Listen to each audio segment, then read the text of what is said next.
Neuchâtel is delighted to sponsor City Talks 2024. As our cities rise and grow vertically, Neuchâtel is interested in urban development from a roofing perspective.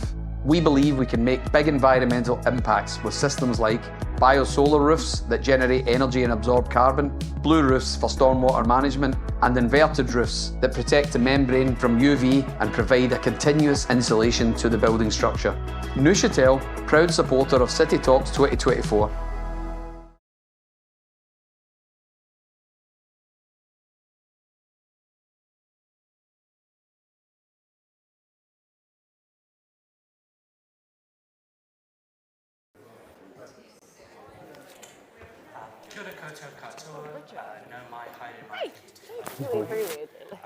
Welcome everyone to another edition of City Talks.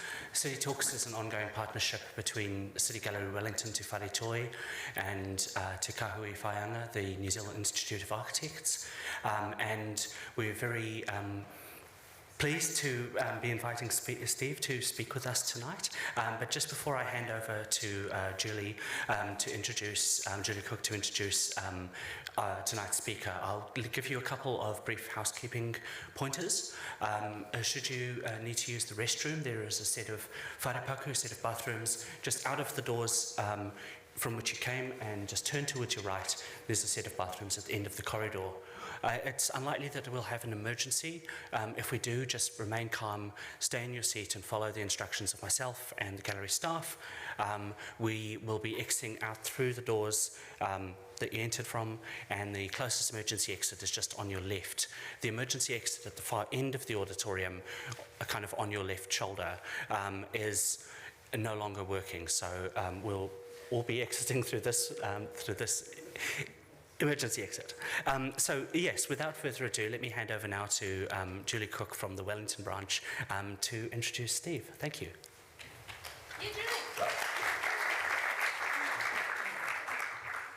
Tēnā mai tātou. Welcome to this evening's City Talk. Tonight we are excited to have Steve Mushin come and present Ultrawild, an audacious plan to rewild every city on Earth. Steve is an industrial designer and visual artist working in Aotearoa, New Zealand and in Australia. His book of design thought experiments for transforming cities, Ultrawild, argues that rewilding cities into habitats for all species is far more plausible than it may sound. Steve has over 20 years' experience working on real-world and speculative design projects, and in 2015 was awarded an Australian Design Honours for his work in sustainability design. What an amazing accomplishment. Once Steve has presented, there will be an opportunity for questions followed by refreshments and nibbles in the foyer.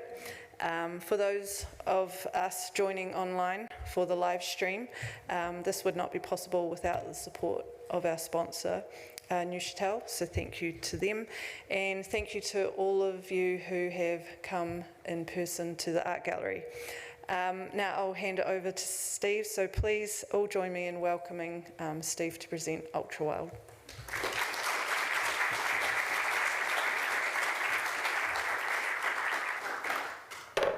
Kia ora everyone, what a pleasure to be here. Speaking about rewilding cities in what I wager is the most rewilded city in the world. Te Whanganui Aotearoa, Wellington, here we are. Thanks so much for being here. Big thanks to the New Zealand Institute of Architects and to City Gallery for having me on board. This is my book Ultrawild, and here is a screen grab from Treepedia. So we see here the 3 most forested cities in the world. Tampa in Florida with 36%, Singapore with 29.3%, and Sydney with 25.9%. That's tree canopy. And of course, a lot of cities these days are racing they're competing to see how much tree canopy they can get to. Sydney has a plan to get to 40% by 2030. However, these guys haven't reviewed Wellington yet. Luckily, the University of Canterbury did that in 2021, and it finds that we have 30.61% tree cover. So we're actually second in the world in tree canopy. And how cool is that? And there's some extra cool things. We're let down a little bit by this bit of South Coast, which is a little curious to include in the survey, seeing as there's very, very few people living there. But we have the new Outer Green Belt, being the Outer Green Belt project, which is going to fill in that area and also fill in that area up there. So we're about to jump up in our percentage of cover. So I think that's all pretty exciting. But, excuse the pun, unlike many great cities, forested cities of the world, we are a lot more than plain trees. Of course, we have a lot of folds in the landscape which allow us to have a lot of wilderness packed into this beautiful little city of ours. We have, I should say, we have ecosystems. We don't just have plane trees and oak trees. We have complete pieces or bits of wilderness. And what's more, we have a huge momentum, as you all know, behind the predator-free movement. I mean, look at this. Look at those traps. Each of those red dots is a trap. This is, of course, the Capital Kiwi project. And we are doing some amazing things here. In fact, so amazing that we made the cover of the New York Times last year. I think there's some pretty cool stuff going on in this beautiful little city of ours. I argue, in fact, that it isn't just the leading rewilded city in the world, but it's also the most ultra-wilded city in the world. Ultra-wilding means to rewild using technology to do things quickly in cities. It's urban rewilding done quickly with technology. And of course, you'll know about Good Nature in Newtown producing these amazing traps that are exported around the world. And then there's Zip with their incredible AI camera technology, infrared cameras in here, and then machine learning to work out what's scuttling under that camera and to send the data, daisy chain across the mountains, to work out just what's happening in the ecosystems. There's a lot going on in the city, and these are just two. These are just two of the amazing technologies being developed here. So, just to go back a few steps, I'm an industrial designer. I have come to rewilding through creating this book about transforming cities. And for many years, I've worked on technologies to help us transform cities into zero carbon ecosystems. So technologies such as aquaponic systems and hydroponic systems for food production in urban spaces, concentrated solar thermal projects, and I've also worked on a bunch of sculptural projects. I'm really interested in ways we can engage people with thinking about how we can transform cities fast. I do a lot of drawing. This is a drawing from an exhibition in Tokyo about 10 years ago. This is a cow ship.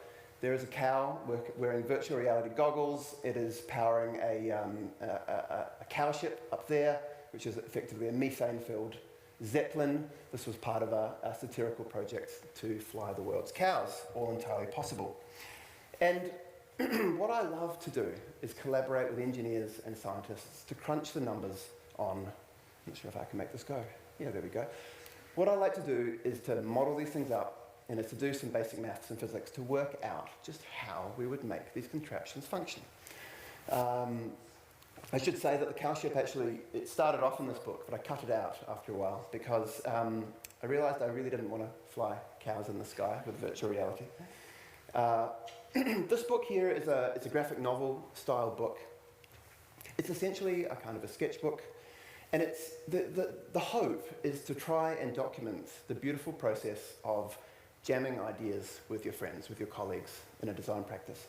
So here's a page, for example, looking at how we would fly bicycles in rewilded cities, because of course it's quite difficult to get around if the city is filled with jungle and swamps and so forth. So you need flying bikes, as you all understand. So here you see we've got my dear friend Neil, and we'll talk a bit about this conversation later on. Here's Neil and I at the computer when we worked out we could do it. We could actually collect enough waste heat from buildings to fly bikes. And this is the kind of moment that I want to capture in Ultrawild. It's that joy of having ideas and thinking you're going to change the world, and then realising what were you thinking, it was never going to work, and then you have a better idea and all that type of thing. Here's Francois. Francois also features in the book. Francois is at NIWA.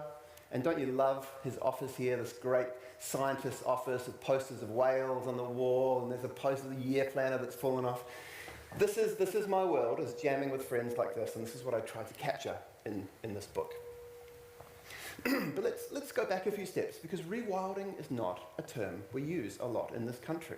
We talk about conservation and sustainability and all kinds of other things, ecosystem restoration, but we don't talk a lot about rewilding, and I think we should. Not only because we lead the world, but also because it's a fantastic term. It's exciting. So here we go. Here's a comic from a piece from the book. This is chapter 2. So after I've already introduced a few questionable sounding ideas, I say, hang on, this all sounds totally implausible. Is rewilding for real? Rewilding means helping landscapes return to wilderness, then stepping back and leaving nature alone to thrive and take care of itself. And that's the key part. So it's not about us humans managing nature, it's about us humans giving nature a leg up and then stepping back and letting natural ecosystems thrive on their own terms. Back how they were before cities, back when vast areas of the planet were covered in forests and the sky was a kingdom of birds, back when lions and mammoths ruled, back tens of thousands of years to the geological epoch known as the Pleistocene, before humans started modifying the biosphere. But rewilding many people think rewilding is bonkers. We need all the world's land to grow food for people, they might say. But rewilding is already happening. Even as we wreak havoc on the planet at an accelerating rate, trailblazing ecologists and citizen scientists are rebuilding ancient ecosystems all around the world, attracting lost plants and wild animals not seen for thousands of years. In Scotland, ancient rainforests are re-emerging filled with beavers and soon lynx. In continental Europe, brown bears, bison, wolves and wolverine have returned. And in Yellowstone National Park in the US, the reintroduction of wolves has transformed bald valleys into lush forests full of birds, otters, grizzly bears and mountain lions. And cities are an untapped opportunity. So here I am. This is an incredible forest in Victoria. This is Toolangi State Park. Both of these photos are from Toolangi.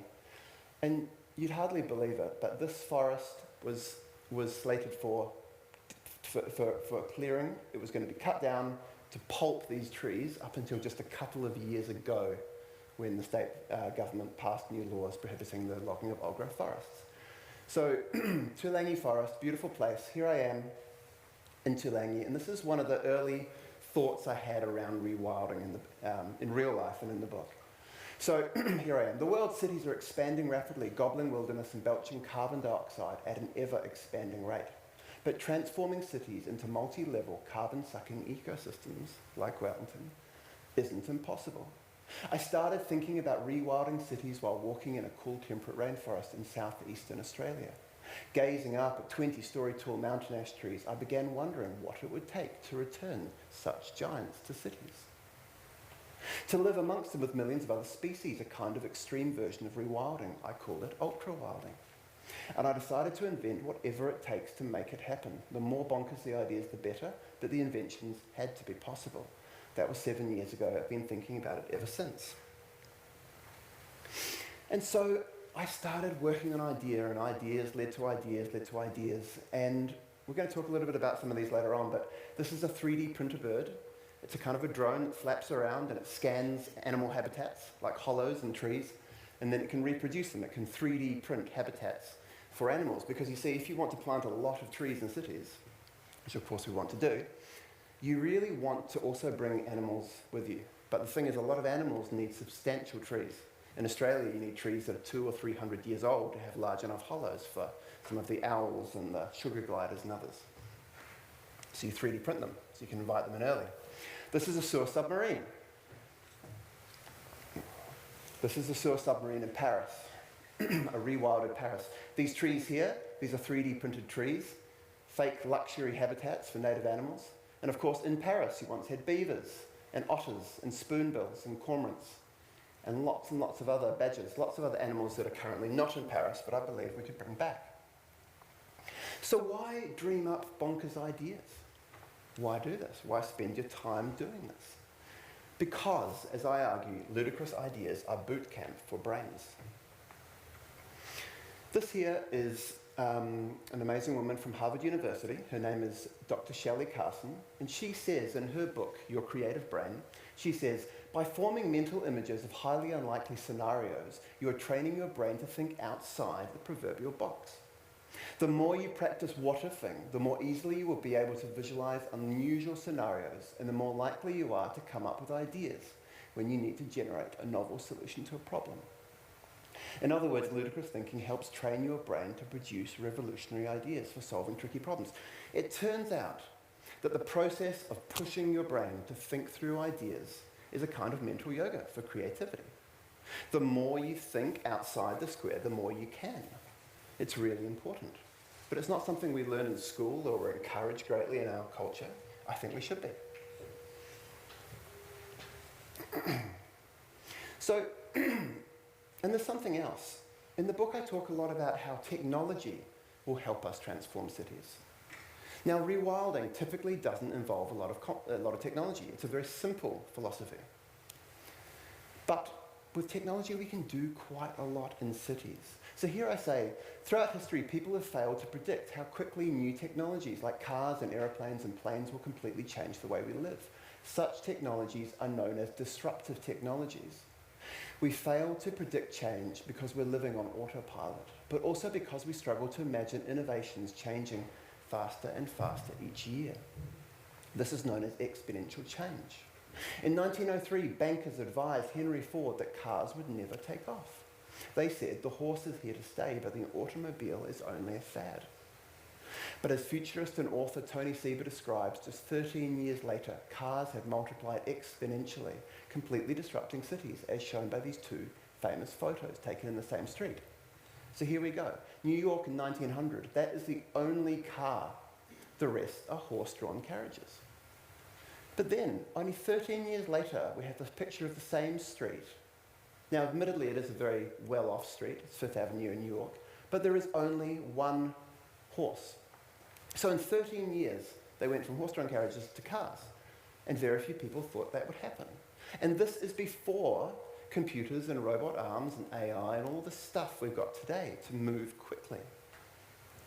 In 1895, mathematician, physicist, and president of the Royal Society, Lord Kelvin, says, heavier than air flying machines are impossible. But just 8 years later, the Wright brothers invented the first successful aeroplane.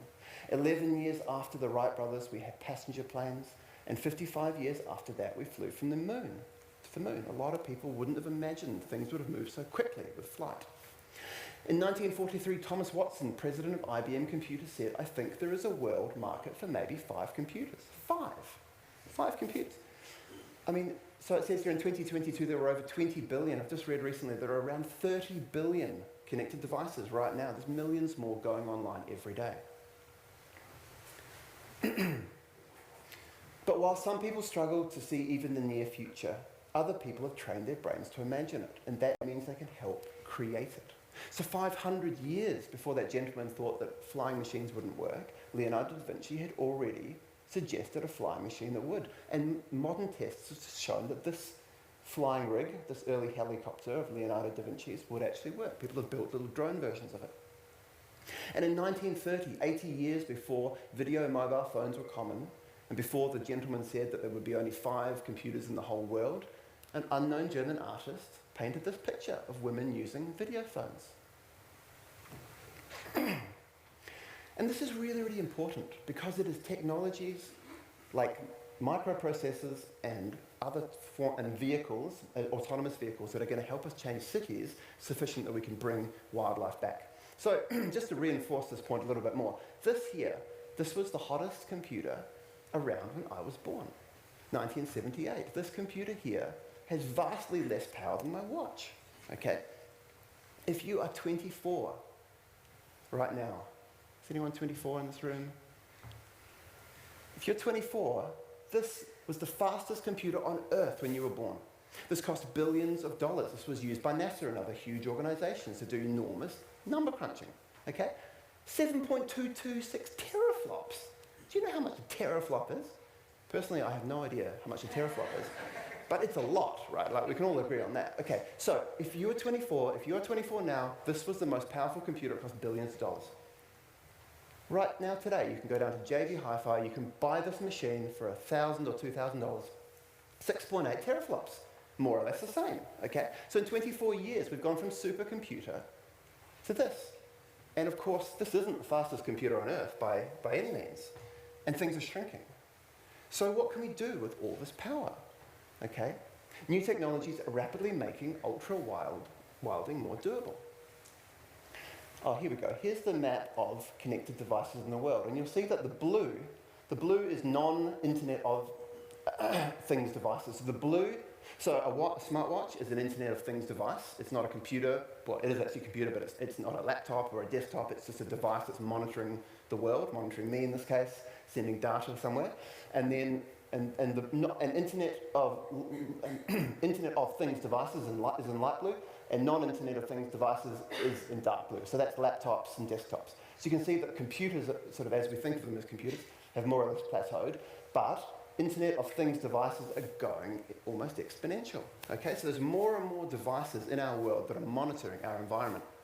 And that gives us a lot of potential to do cool stuff. Let's jump back in time a bit. How cool is this as a vision for the future? There we all are, chilling out, playing dominoes in our cars as we cruise along these motorways. This, of course, is a vision from about 80 years ago of an autonomous vehicle. Here we have the new Tesla, which is almost autonomous. Here we have the completely autonomous shuttle at Christchurch Airport. This is already about 3 years old. They've been testing this for the last number of years. There are rigs like this all around the world testing autonomous vehicles. Autonomous vehicles are here. They're not quite mainstream, of course, we're a few years away from that, but they're definitely here. Okay, back to a few visions from the past. For those of you who speak French, in the year 2000, okay, so this is an artist's vision of a kind of like flapping, flying taxi hub, okay, for getting around in Paris. So this was illustrated by an artist 100 years earlier. This was in the year 1900. A bunch of artists were given the job of predicting 100 years into the future. Here's, of course, another vision for flying vehicles from 1984. And here is the EHang 184. You can buy this today. It costs about $200,000. It's a little drone that carries you around, and you don't have to be a pilot to fly it. It's all autonomous, okay? And look at the materials involved with this. This will not be $200,000 for long. There's not a lot more materials in this than in, say, a nice motorbike. So the price will drop a lot. This is the interface. It's basically an iPad. You just touch where you want to go and off you go. And so we have to ask ourselves, keep pressing the wrong button. Oh, and this, by the way, so you saw that hub before for flying cars from 1900. Here is Uber's concept sketch for Sydney. This is the planned flying car hub for Sydney. Okay, and this is already a few years old. So all of this stuff is happening at an incredible rate. What does it mean for cities? And what does it mean for our ability to bring ecosystems back into cities? This is the flying car hub for New York, proposed with these Lilium jets. This is the German VTOL system, or flying car system. So back to Ultrawild. Imagine that you have every car, imagine if every car on the road talks to every other car. Okay, this is the vision that many have for how cities will change in the near future. You don't need anything anywhere near the amount of road space that you do today. So this is a great illustration of autonomous vehicles because they're all talking, that's great. But in other ways, it's a terrible illustration of autonomous vehicles because if these were autonomous vehicles, they could all be right next to each other because they all know where each other are. So they don't need space. You don't need space for braking and human error. You can be right bunched up. And if these were autonomous vehicles, if they were shared autonomous vehicles, which is the really nice vision for future cities, we don't own cars, we sort of micro-lease them. We basically call them up just like an Uber, and along comes a car, and it picks you up, and it's shared, so you share the ride, so cars are always full. If these were all full of people, and this is a study here that has been developed by WSP in the UK. They looked at what it would mean for UK roads if we used shared autonomous vehicles. They worked out we could reduce the amount of road space required by roughly 80%. So down to 20% of today's roads, okay? And that's why in this concept sketch, you know, here this was a lane before, and now this is solar panels and bike paths and so forth. This here's all been revegetated. So you could substantially change what cities look like. I mean, imagine Wellington, imagine the big roads that we have around the edges of the city. Imagine if we needed only 20% of that road space, and that goes for every road in the city. And this is just autonomous vehicles. Then you throw in things like VTOLs, so vertical takeoff aircraft, flying cars effectively, and you see that we could actually use technology to remove some of the traffic which is currently blocking up the city, and which is stopping us install ecosystems. This is an image here from the San Francisco Smart Cities Challenge of 2016. So the city, this is the San Francisco City Council, and they are showing here that this is today's road, and you could effectively take a major highway and you could reduce it down to 2 lanes, and all this becomes green space, could be affordable housing, bike paths, whatever you want. Did you know that we're testing autonomous flying cars in this country? We're in fact leading the world. This is the Whisk system. Okay, this is a kind of flying taxi. It works, it's been tested. I'm not sure if they're doing people trials yet, but it's certainly working and being tested in secrecy down south. So this stuff is very, very close. This is Skydrop. I'm not quite sure if this one's for real or not. I mean, this really has happened. I'm not sure if Domino's is actually going ahead with this. I'm not sure if you can get a Sky-delivered pizza just yet, you know, in Brooklyn or something. But this is certainly being tested. This is a New Zealand company. They've got these drones that fly above you, and there you go. There your pizza comes down on a rope. So how would all of these things affect cities? So in Ultrawild, I start the book by looking at, here we go now, there's today's city. There's today's city with autonomous vehicles, okay? And there's today's city if we've got autonomous vehicles plus VTOL and a whole lot of other things. That's a hyperloop going through there. We take out a lot of today's road space. Oh yeah, tunnels underground. And in the book is a series of thought experiments. So my job is to be the biggest idiot in the room, to be the guy saying the stupidest thing, because I do a lot of work with schools, and a lot of people find it difficult to, especially kids, because they're surrounded by social media and they don't want to look like idiots amongst, in front of others. A lot of people, children and adults, find it difficult to throw out outlandish ideas. So I take it upon myself to be the guy to say the idiotic idea. And that's what we do in design, right? Like we throw out ideas, we ideate, we jam ideas, we pitch ridiculous ideas, big ideas, ambitious ideas.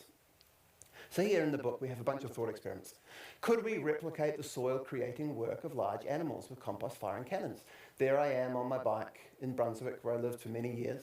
There's me imagining what was in that site before it was Brunswick. 300 years ago, you had obviously a lot more marsupials, a lot more birds and reptiles. 60,000 years ago, you had Diprotodon, these huge, big wombats the size of small vans. And imagine the creatures that were cruising past where we're sitting and standing. There were moa, 9 species of them, running about, doing their thing. We can't bring moa back, but we can bring back a lot of other species. So there I am, with my pants down, on my megafauna emulator, of course, because toilet systems, sewage systems as they are, were fantastic when they were invented, and they still are good, but we can see they're dated. We can see that the idea of using a large amount of fresh water to flush away what is in actual fact a valuable resource is a dated idea. Many cities around the world are already looking at how to transition away from toilets as we have today to machines that somehow collect our waste and reuse it in agriculture and ecosystems. So I started playing around with this idea.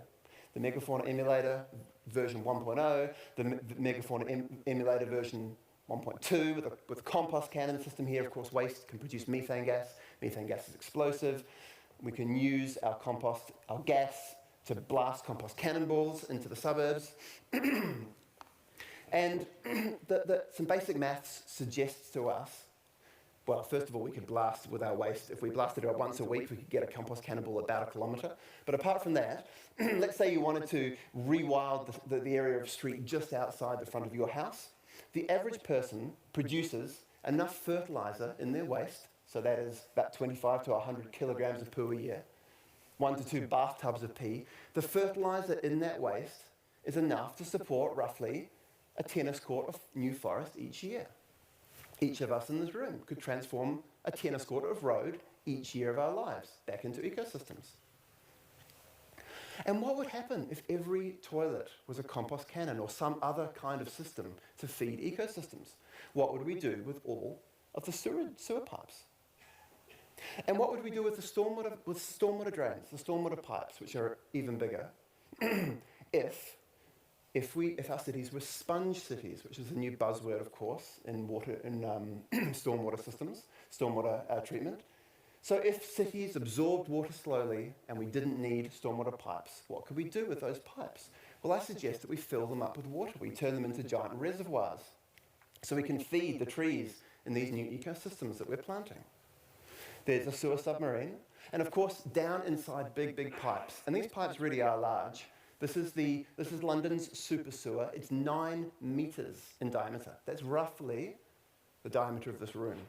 That's a pipe the size of this room running for kilometres, okay? Which I wager will no longer be necessary once we all use some type of compost creating system for our waste, which I think we can all agree is broadly a good idea. Some of you may or may not like the idea of the cannon, but broadly the idea of turning waste into a valuable resource seems sound, right? So what will we do with these resources that we're currently building? Of course, when you put water in a big pipe underground, it doesn't necessarily, sometimes you need to filter the water. So here we go, here's a sewer submarine, a water filtering sewer submarine that filters whatever accumulates in the pipe and grows fresh strawberries for breakfast.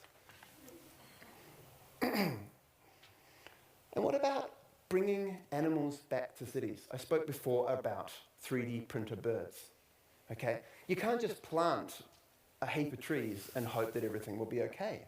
You need to nurture these ecosystems for a little while, and you need to, if you can, bring in a bunch of species to create ecosystems so the whole thing can be self-sustaining. So we need 3D printed birds. And my suggestion is that we turn every lamppost in the world into a luxury hotel for native animals. There are 2 billion lampposts, street signs. Sorry, is that including street signs? I have to reference my notes. Roughly 2 billion. I think it's excluding street signs. If you go traffic lights, power poles, and pylons and lampposts, you get about 2 billion nearly trees, as I call them, in the world. So turn those nearly trees into habitats to bring birds back. Why not? Why wouldn't we do it? I think we will. We can. You just need about 1 trillion of these guys, okay? And how does it work? Well, this here is a concentrated, is a solar thermal concentrator out in the desert. These exist all around the world. So they concentrate the sun's heat energy. So rather than a PV system that produces electricity, this produces heat. So normally they heat up a liquid, and that can be stored underground to give you storage, energy storage. So if we come back to our bird, these wings, so you'll be familiar with seeing a cormorant or a shag down like that on a rock, drying its wings. This was the image I had in my mind when I designed the 3D printed bird. So imagine that it's concentrating sunlight, focusing the sunlight onto its belly, melting plastic here, and using this 3D printer system here to extrude the plastic. Of course, it's got camera eyes for scanning habitats. It's got its spool of plastic out the back, recycled, of course. And just to look at the technology a little bit more, this is a 3D printer. This is called a Delta-style 3D printer, so it's where the print head moves on 3 axes rather than the bed moving. And here is an incredible, very, very realistic robot bird. So I'm looking at that technology for the wings. This is made by Festo in Germany. Apparently these are now used as spy birds, which is quite concerning. Next time you see a seagull quite a way away, you may want to question if it really is a seagull. And I'm going to flick through this. Oh, that's right, I talked about recycled plastic. Frankie, is Frankie in the room here? Did Frankie come, Antonia? So Frankie, of course, isn't based in Wellington, he's at Niwa. And Frankie and I crunched some numbers on producing plastic for these 3D printed birds. Because you need a lot of plastic if you're going to turn 2 billion nearly trees into full fake trees. How do you do it? Well, one way is to partner with the world's 33 billion chickens.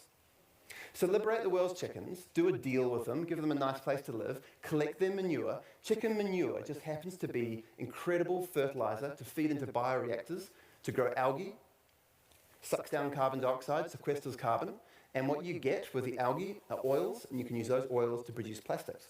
So just rough numbers are, there's 33 billion chickens in the world. Okay, there's Frankie on his surfboard with his chickens. Divided by 8 billion people in the world gives us 4 chickens per person. That's why he's got 4 friends on his surfboard. Or roughly 10 chickens on an average house roof.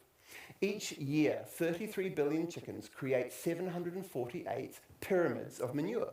Which pyramid? The big one, the Great Pyramid of Giza. Okay, so if we feed half of this manure into our rooftop bioreactor, okay, because you use the other half of the rooftop garden, we can grow 92 pyramids of microalgae a year, which would make us 5 pyramids of bioplastic, enough to transform every building on Earth in just a few years. Take note, architects. And here we have London. Here's our Rewild London. There's a 3D printed tree. There's our autonomous vehicle. There's a lion. lions are indigenous to London. Most people don't realise this, but if you go back about 5,000 years, you have lions, you have hippopotamus, you have elephants. All of these animals, of course, were wiped out not long after humans arrived, but they are indigenous to the British Isles. In fact, when Trafalgar Square was being excavated for the Trafalgar Square we know today, they found the bones of all of those creatures. What about flying bikes I mentioned before?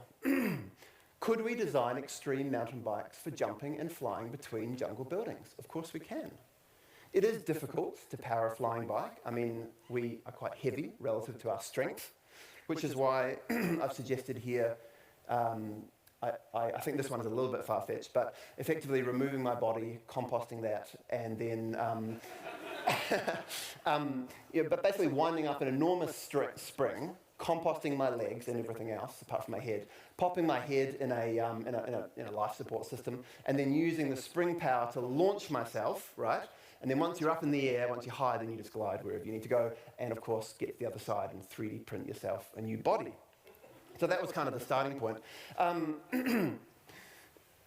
by the way, here's the reveal before I tell you exactly how we're going to do the flying bike system, and we are going to do flying bikes without composting, and blending up our bodies.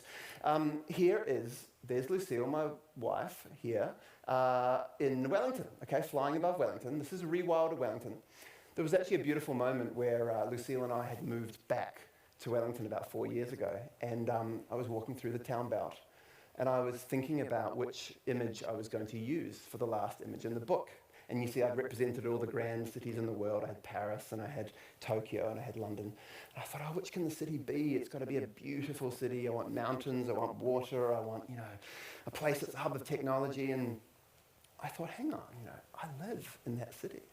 Wellington is the hub of ultra-wilding in the world. And so here we go. There is a robot tui, just hanging out with a real tui, of course, printing habitats for other creatures, birds and insects and all manner of others.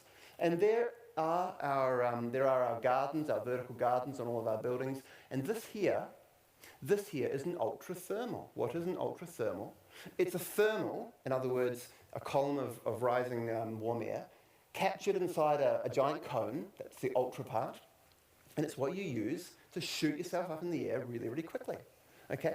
This is called the whoopee fly. Have you ever wanted to go up to the top of a mountain and then inflate a set of wings and just, launch yourself off a cliff and hope for the best? If you have, you need a whoopee fly. Okay? These are made in Switzerland.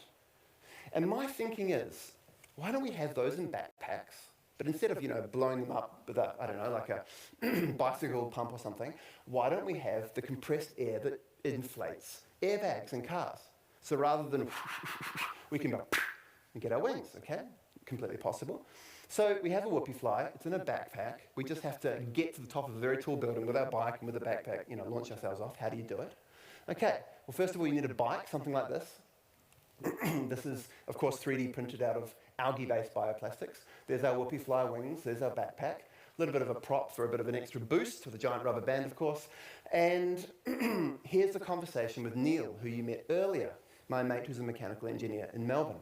Okay, so here I am saying, but while chatting with my mechanical engineer mate Neil Farragher, Neil just happens to design solar thermal power stations. And Neil says, so you need a way to launch cyclists hundreds of meters into the air? And I say, yeah. And he says, without killing them? And I say, ideally. We had some ideas. What about ultra-wide, ultra-thermal pipes, wide enough to fly inside? And we use updraft to suck riders up, like a Lego person in a vacuum cleaner, ultra-thermal cannons. So here's how they would work. This is a solar updraft tower. This one here is planned, I think, for Jordan. This here, basically the way it works is the sun heats up the ground underneath this vast greenhouse, and you grow crops in the greenhouse. So you might have tomatoes or whatever growing in there. The air inside gets hot because it's a greenhouse. And of course, as we know, heat rises. And so what you do is you channel the heat up this enormous pipe, this chimney. And as it rushes and it gets faster, as it enters a tighter and tighter space, you have turbines, and you drive turbines. You produce electricity. With the electricity, you can export the electricity, and you've also got your tomatoes. Here's our ultra-thermal. Here's the ultra-thermal sitting above the Majestic building, or somewhere downtown, probably above us right now. Okay, we collect waste heat from surrounding buildings, and buildings produce a vast amount of waste heat, as you all know. So we collect the waste heat, and what you do is, there's me on a bike, okay, there's my whoopee fly wings just popping out.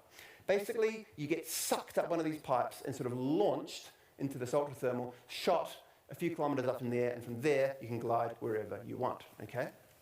100% possible, coming to a city near you. Some of you, when I first proposed this, and I explained that basically you sort of time it just right because of kind of this, you concentrate the suction force on each pipe. So this one is the suction. All the suction is concentrated on this pipe, and then this pipe, and this pipe. People were wondering, how do you time it? How do you get to the pipe just at the right time to be sucked up the pipe? Well, you need mini velodromes, of course. So what you do is, there's me riding along, and you enter the little velodrome, and see how there's a thing here that says launch in 5 seconds? So you start riding round in this thing. Okay, 4, 3, 2, you push a button, out pops an umbrella. Okay, the umbrella pops out like this. This is kind of like a plug. It helps you get launched up the pipe, and the gates open, bang, like that, and you're shot up into the ultrathermal and up into the sky. Here is our model. Here is our thermal model. This is Neil's work, of course, the solid work. So he's modelled the thing up, and he's worked out how much heat, how much lifting power we could get from the sun's heat landing on this cone, and also from a bit of heat produced from buildings. And what he got to is 7 metres per second. And that was if we drew, that was before we introduced the pipes. So basically we added the pipes in later to kind of get some extra suction force. This here is a note from another mechanical engineer who's involved. I quite like this. He sent this through by email, and he'd underlined these bits. I love this. The intake system is considered to be choked. He talks about, in essence, the limit on how fast you could be shot at one of these pipes is the speed of sound. If you go over the speed of sound, you reach this condition called choked. The whole thing starts vibrating. You know, in like old apartment buildings, how your water pipes would hit a sort of frequency, and they'd all start vibrating. The same thing happens if you breach the speed of sound. So the key is, with the system, to stay under the speed of sound for launching, and you're A-OK. Okay, here is Beijing. There's me being launched out of a pipe, and on this billboard here, it says, the best time to plant a tree was 20 years ago. The second best time is now, okay? It's quite funny, actually. I asked a dear friend to translate that. D1, is D1 here? Not sure. D1, I said to her, we've got this famous Japanese proverb. I'd love you to translate it. And she looked into it. She said, Steve, there's no evidence this is from China. And I just love that we attributed such a beautiful piece of philosophy to the ancient Chinese. Rewilding, but here's the thing, everyone. So whether we have flying bikes or compost cannons or 3D printed birds, like I've described, things are already happening. Just after I published this book, I received an email from a professor at Melbourne University, and he said, hey Steve, I'd love to have a chat to you about 3D printing habitats in cities, because we've been working on this for the last year or so. And here is their 3D printed powerful owl hollow on a street tree, on a plane tree in Melbourne. It's 3D printed out of a kind of a wood pulp. So apparently it's nice for the owls. They're like hanging out in there. And it's made from a scan of a hollow. So the idea is that it's just right for the creatures that want to live there. And so 3D printing of habitats is already happening. Another team at Melbourne University are scanning trees and working out how they can kind of augment these beautiful oak trees in the beautiful wide boulevards in Melbourne after they start to die, because a lot of them are dying, and city councils often don't want dying trees next to cars and cyclists and so forth, so they tend to chop them down. Or they tend to kind of put, like, if there's space, they put a guard around like this. But we're here, you see, we don't really have enough space.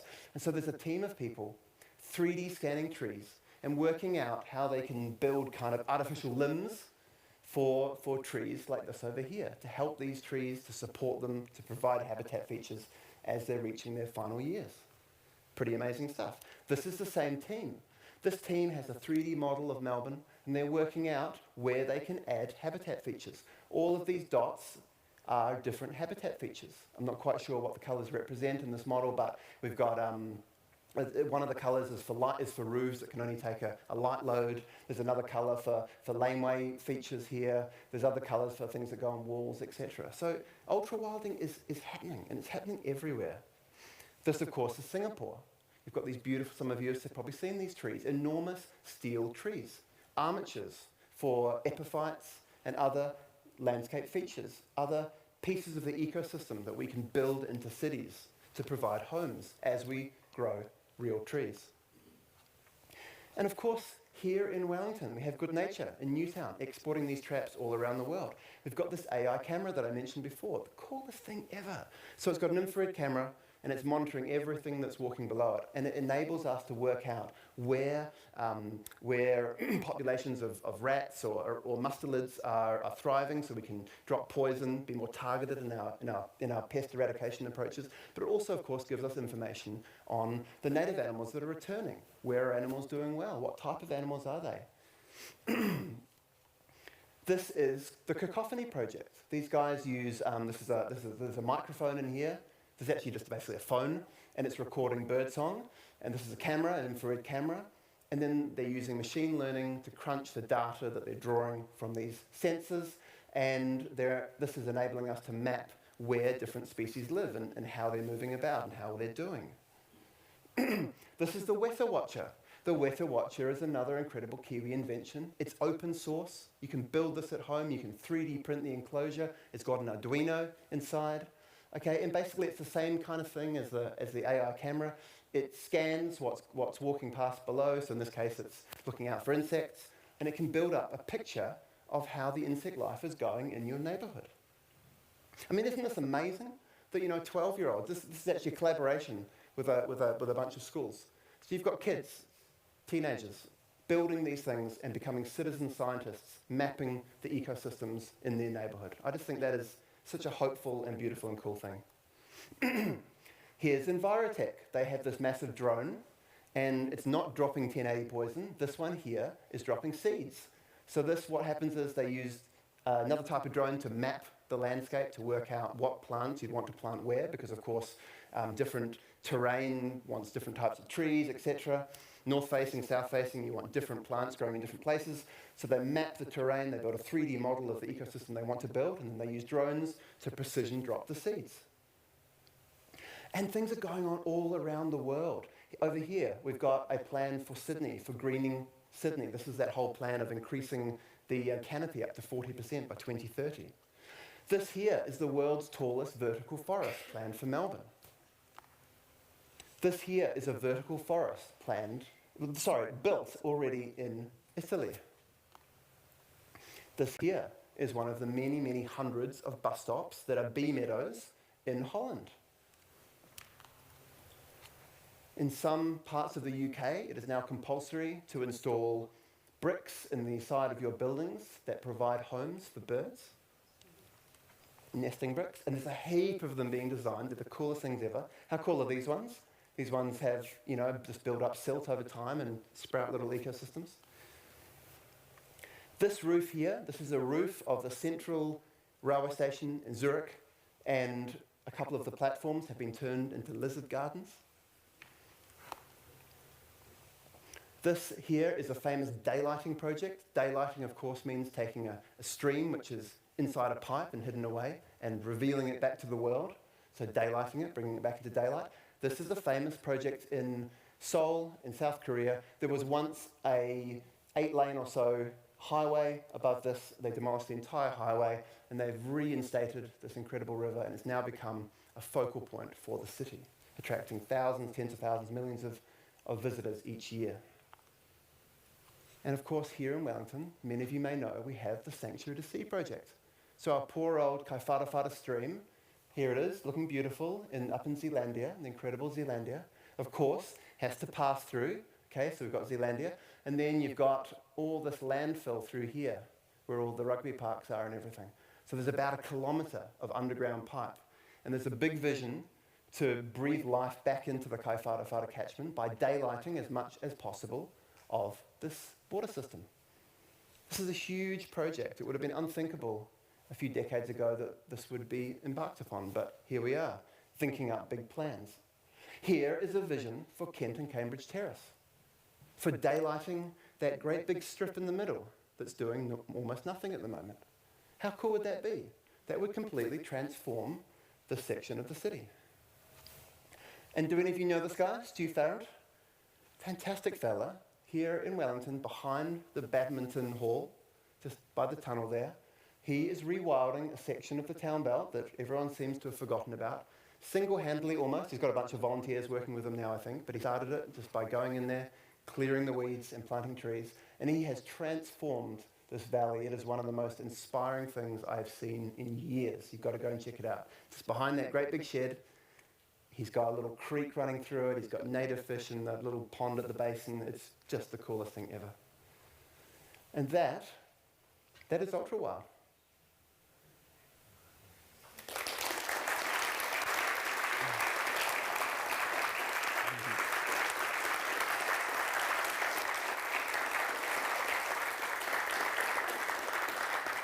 I'm going to go into time.